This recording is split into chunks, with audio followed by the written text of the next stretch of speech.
What's up, guys and gals? Welcome back to the Nerdcast for the next episode of Shadowrun Hong Kong, where you and I will once again do post-commentary because apparently I'm really bad at making sure I don't delete my audio on accident. The boat heaves and pitches over the bay as your driver plows through the choppy waves to the top of the drop-off point, leaving the Shangri-La restaurant far behind. Inside, restlessness fills the cabin. You finished the job. The extraction was a success, and now your client awaits his prize, the Triad Redpole Rooster. It wasn't easy. It should have been, and it would have been if that damn Talent hadn't mangled your plans with his visceral determination. But even a street-forged orc like the Talent could be stricken down. With the Talent dead, your escape from the restaurant to the getaway boat was made smoother. Well, as smooth as wading through a small army of triads and skirting the HKPF dragnet could be, sure. The Rooster took a couple of hits, but who knows? With the Talent permanently out of commission, you might still get paid by your client. Huzzah! And so this is going to be a fun exercise in figuring out whether or not I personally can actually time my commentary properly. Everything in the past has taught me that no, I am no good at doing this, but hey, we're going to play on through. I promise you, I don't want to skip any episodes. That's the big part. I mean, technically, we could skip this episode. Nothing really happens here.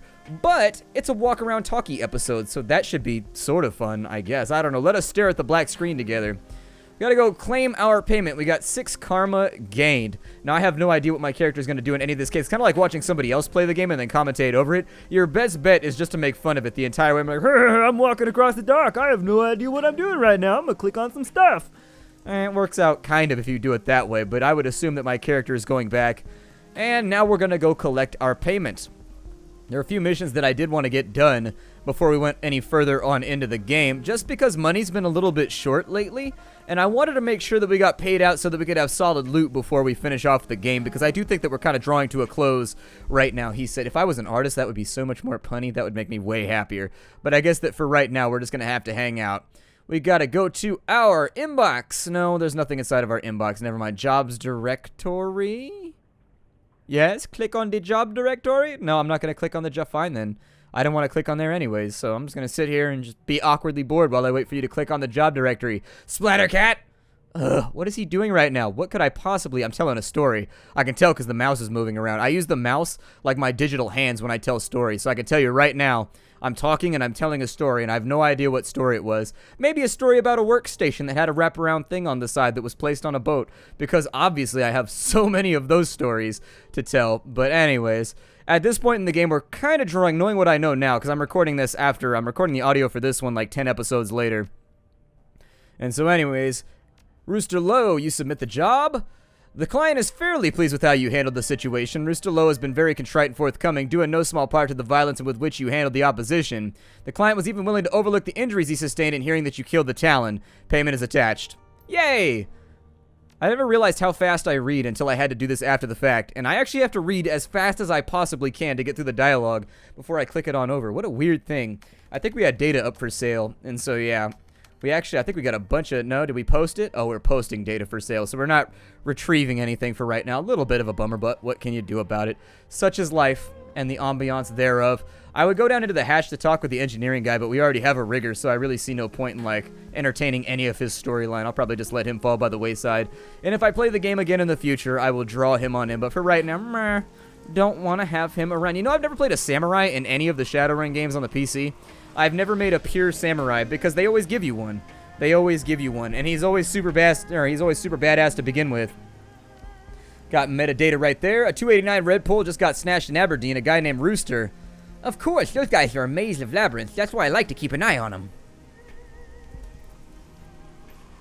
Let me see what I've got for you. Surplus stack time. I actually just take the money on all of these now because I found that most of the programs become outdated, which like way more quickly than you require them.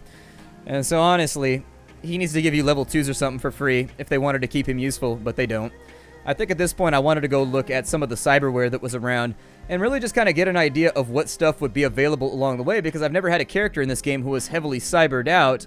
It seems like a good idea, and we've got a lot of essence to go for it. We don't need to save it for anything, so... You following the UN story? A Kensai fighter wing from the Masamune did an honorary flyby the executive council meeting today. They're rattling the saber hard. Everybody's being courteous as hell, but nobody's blinking. Wait, the IJN? The Masamune? What are you talking about? See, and then I time it too fast. This is my life. The Imperial Japanese Navy. They've parked the carrier Masamune's battle group in Hong Kong for a visit. They're trying to intimidate the city. Nobody's having it, not even the Japan Corps. It looks like it's being driven by some sort of weird international Japanese pissing match. The Imperial militarists want to cow Hong Kong and bring it under the umbrella. However, almost every megacorp, including the Japan Corps, want Hong Kong to remain independent. Tensions are high. Anything to worry about? Yeah. Didn't go into a bar full of drunk Japanese sailors with a free San Francisco t-shirt on. Ambrose snickers. This whole IJN drama is going to go on like it always does. The Japanese Navy will eventually realize nobody's even paying attention. Then they're going to steam off in a huff and maybe blow a few smugglers out of the water. It happens all the time. Any chance that Japan will take over the Hong Kong Free Enterprise Zone? No way, not in a million years. This kind of rooster show goes down all the time. Worst that'll happen is a bunch more posturing, like the IJN has an accidental fire incident with a coastal boat, somebody test fires an anti-ship missile, the Port Authority finds the Masamune's paperwork lacking and charges them exorbitant harbor fees. Noise like that. They're a bunch of square-haired idiots with muscle cars revving at each other. Just stay out of the smuggler hulls. The IJN likes to go on sprees of blowing them up. Show how well protected HK would be under the yoke. He snorts in amusement. Those honorary flyover fighters had live ordnance loaded. Ridiculous. Say what you will, though, the Kensai multi-role fighter is a sweet bird. He ogles a close-up of one of the shark-like jets on a wall screen. Twin Mitsubishi double-aught Delta turbofan engines, ramjets, thrust vectoring, Generation 4 flight-by-wire. Hey, gorgeous. Politics. I can only talk about them so much. Let's move on. Let's have a look at some of this cyberware, because I think they come in two different goes. So you've got BioWare, which is sort of like... it's tethered a little bit differently. I don't remember the exact difference, but cyberware is actually like machinery that you strap onto your body, whereas BioWare is kind of jimmy-rigged, organic emulating. It's almost like what an android would have, essentially. It's organic systems built out of machine parts. It's a lot more like the biosystems that you already have inside of you, and so they tend to integrate a little bit better and they look a tad more stylish. On top of that, there's actually fully integrated BioWare type stuff too, which costs you like no essence because it's basically a body part that they strap onto your body that's machine assisted. There's a lot of things in here that I wanted to get for my character. Dermal plating, I wanted to get some, you know, if you can get wired reflexes, those are a really, really big deal in the Shadowrun world. Like if you're rocking with wired reflexes, it's pretty hardcore. Like anybody that has wired reflexes in Shadowrun is a pretty major runner. They're expensive and they make your character pretty much a badass. A lot of this stuff in here, like tailored pheromones, they have those in the game, and so essentially all that it is, it's a little thing that you put inside of some of your glands, and it makes it so that when you're in charismatic situations, it gives you a +1 or a +2 by manipulating people through random genetic prompts, was what I was gonna say. Laser designators, all kinds of fun stuff inside of here. The Shiowa's bone lacing is a classic. It's been around for a long time. Gives you +1 to body, but it is expensive as far as essence goes because they are going in and they are replacing chunks of your bone with like plexiglass and Kevlar, and so they're making it so that your bones don't break easily, and it's really, really hard for anything to go wrong. But at the same time, it's going to cost you a fat chunk of essence because they're removing all of your real bone and replacing it with artificial bone. There's lots of other little things in here, cyber legs that I took a look at. You get HP and quickness. When doing this whole thing, you would want to take a look and you would want to maximize the amount that you're getting out for the amount of essence that you have.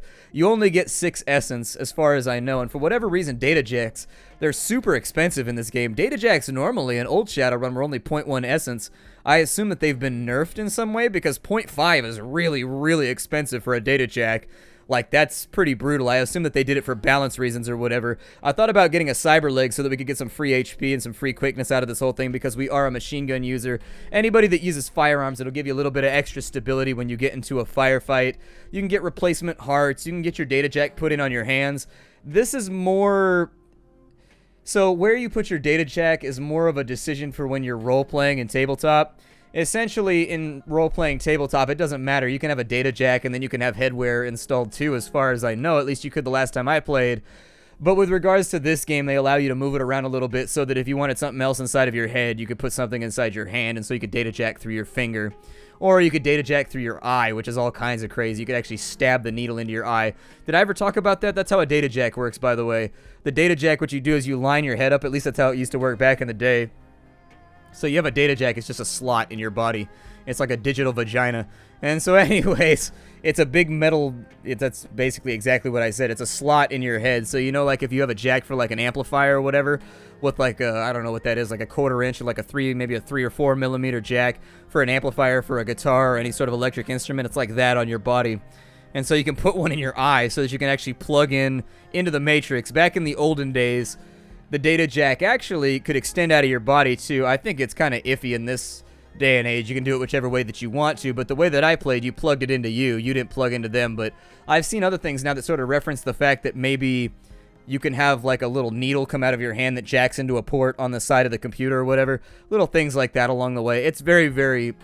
One of the things I like about Shadowrun is that they've always been very, very accommodating for allowing players to do whatever the hell you want. It's kind of like VTM in that way, where it's a very open game, very open source too, and very open to house rules and stuff like that, where if you want to make a certain type of character, I think that's why it's better than D&D inherently, is because in D&D it's become too restrictive nowadays. D&D used to be awesome back in like the AD&D 3.5, 3.0 days, but now D&D's gone too far towards like when you pick a class, it's kind of like an MMO class, where you have no choice. You are going to do this thing, and there's not a whole lot of variability there.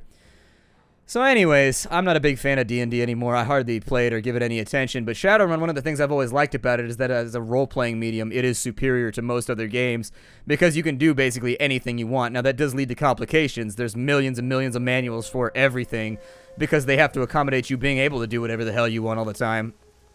But if you have an idea for a character, you can go for it. I've yet to see anybody sit down with a player handbook and the game rules and not come out with an idea for what they want to do with the character the moment they get done reading it.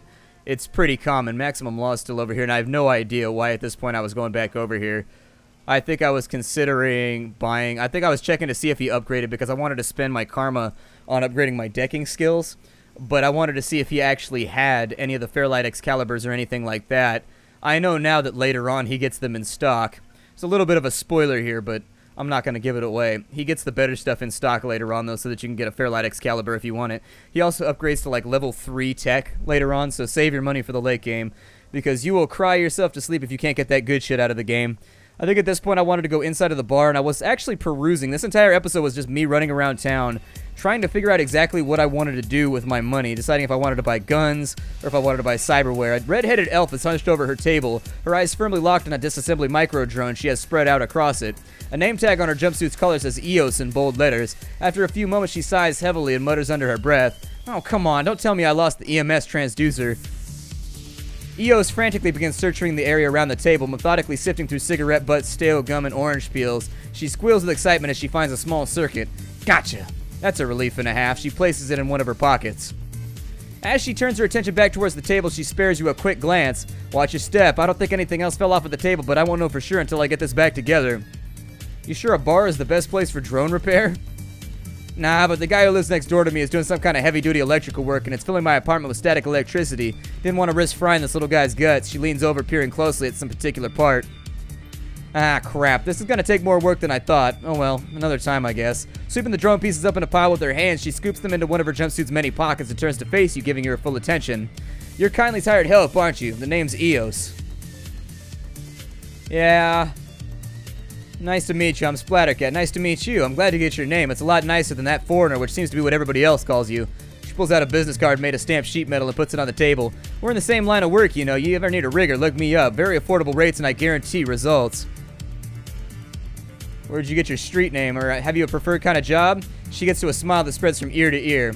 Anytime we could get under a ticking clock racing against time and get away in a cloud of burning rubber, that's where it's at for me. One of the best jobs I ever had was to run on a branch of converter brake variant and nice. The cops were hot on our ass, and as soon as we got out of the vault because the decker had been dumped from the system. So we rush outside, and our getaway car is a Skoda RK3 that I'd modded up with a supercharger and a kinetic energy recovery system. Didn't look like much, but man, that car could haul. We burned through those French streets like we were right out of an old Frankenheimer movie. Glorious getaway. I hear that. Give me that rush any day.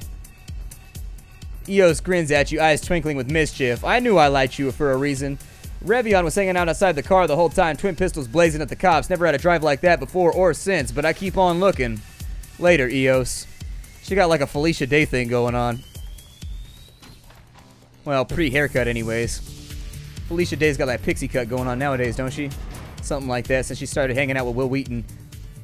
What can I do for you? Let's have a look. So I was going through here. The big goal for this episode was that I wanted to spend my money wisely because for once we have a little bit of cash. and something that would be expendable in our pocket. We could actually spend it on something useful.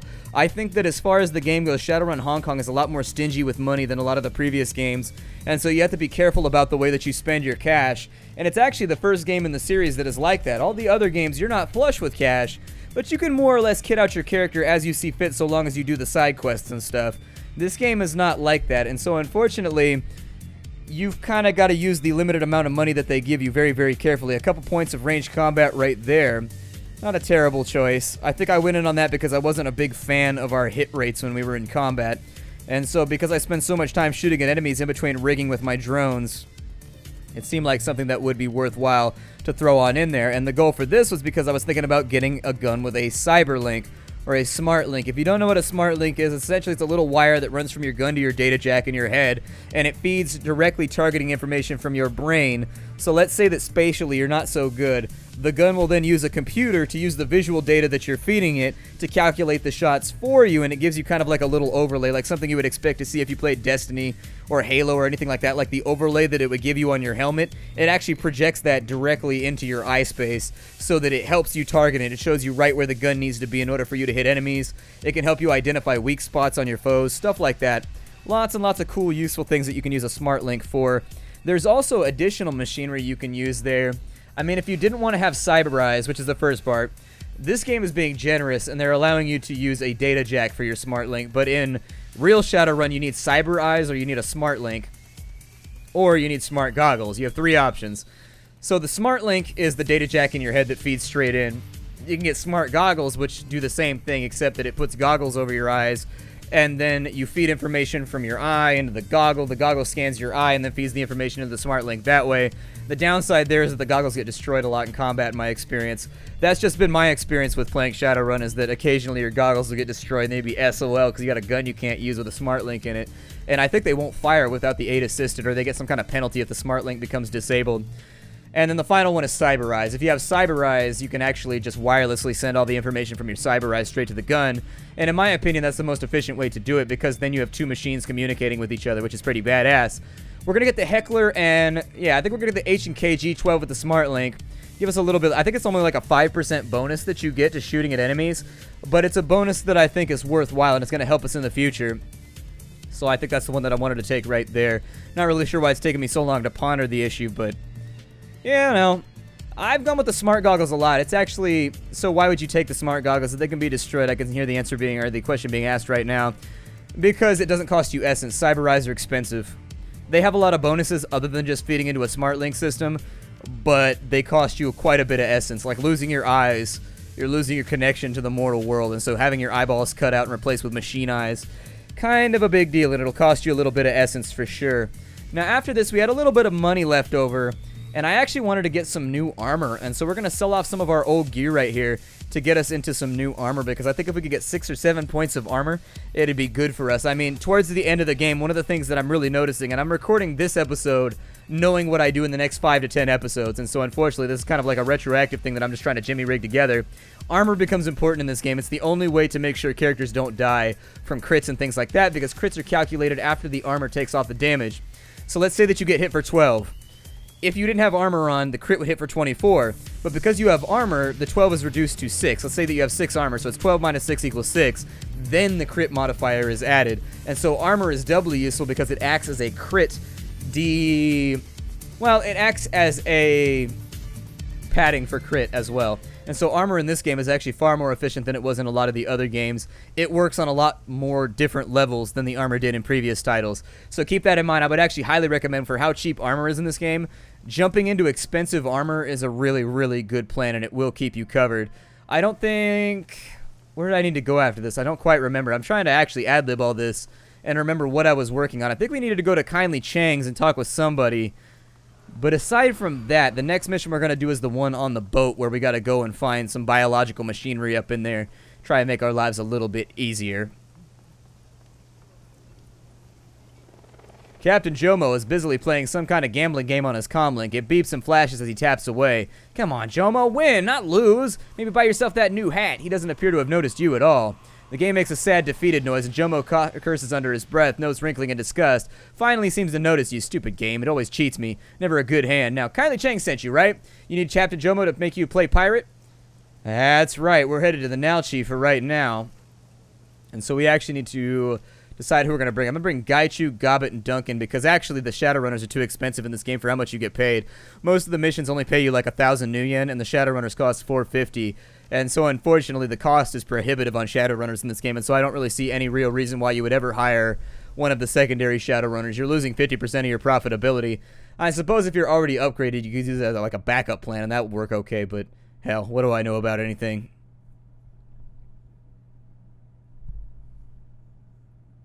The ride out to the Nalchi is nerve-wracking. Captain Jomo seems an expert pilot, but massive waves threaten to scuttle his small boat at every turn. Deep thunder rolls in the distance, and at the edge of your vision, lightning occasionally illuminates your target, the MV Nalchi. As Jomo pulls your small craft directly up to the bow of the Nalchi, where you're least likely to be spotted, he throws a rope ladder up over the side, hustling you aboard before pulling away. It's time to get to work. So on this side, I don't think that I wanted to check and see if I could move outfits around so that I could buy supplementary gear for my team, but you can't really do that. You can put extra guns into their other slots just in case you wanted to upgrade their stuff, but I have no idea if it stays permanently, and I haven't had the money to test it, so it's not something that I'm going to be able to roll out on just yet. Still, we haven't had a whole lot of opportunities to use our little thing to summon the dead mummy either. I figure I should use that in one of the future missions, but just haven't done it. So instead of rambling on about it for, 30 plus minutes, we're just going to jump straight in and have a look around. Climbing onto the foredeck of the Nalchi, you pause to catch your breath. The cargo ship rolls and pitches with the waves that batter her sides, and rain assails the deck. Deep thunder rolls overhead. After a tense moment waiting for the inevitable alarm klaxons, you hear nothing but the storm. The thunder does roll, Garth Brooks. It does roll. Lifting his nose to the rain, Gaichu tastes the air with his tongue. He carefully turns his head, mouth open to catch the most noise. I hear nothing but the storm, and I smell no adrenaline in the air. I believe we have arrived undetected. Well, we'll want to keep low and stay behind cover. Duncan stares into the darkness, the subtle glow of his goggles painting his nose and temples a faint red. After a moment, he nods in satisfaction. This is good. The storm's going to make things a lot easier for us. They're less likely to hear gunfire or lightning, much less footsteps, so long as we can stay hidden. Nobody will be the wiser. We may be able to sneak our way in. Even if we have to kill a few, if we do it fast, we'll still be in the clear. The storm will drown out anything they send or receive on their radios. If they want to raise the alarm, they'll have to get to one of the shipboard handsets. We can take them out before they can get there. Alright, so let's have a look around here and see what they want us to do. We got to go to D-Deck. Okay, we're a little bit blind right now. Looks like we got a camera control panel over here, so we might as well take a look. This is a simple interface for the Nalchi's above-deck systems. Drainage, running lights, water pressure, cameras. Most of the systems seem to be basic enough that you wouldn't be able to do much with them. The camera feeds don't appear to be broadcasting to the bridge. They're going right to recording. With a little work, you could change that and get a better view of the dock. Well, hell yeah, let's go ahead and do that, because I love being able to see what's coming at me. A few moments later, you've rebooted the top deck cameras. Patch them over to your comm link. Nobody on the ship will know, but you have a great view of the guards. It looks like the cameras are isolated from the below deck cameras.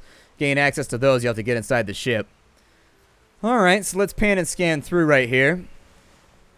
I'm wondering if we can just sneak through this entire area without triggering anything, because it looks like they're on patrol. I'd prefer not to get into a fight. It looks like there is a jack point right there, though, so maybe some pay data or something along that line.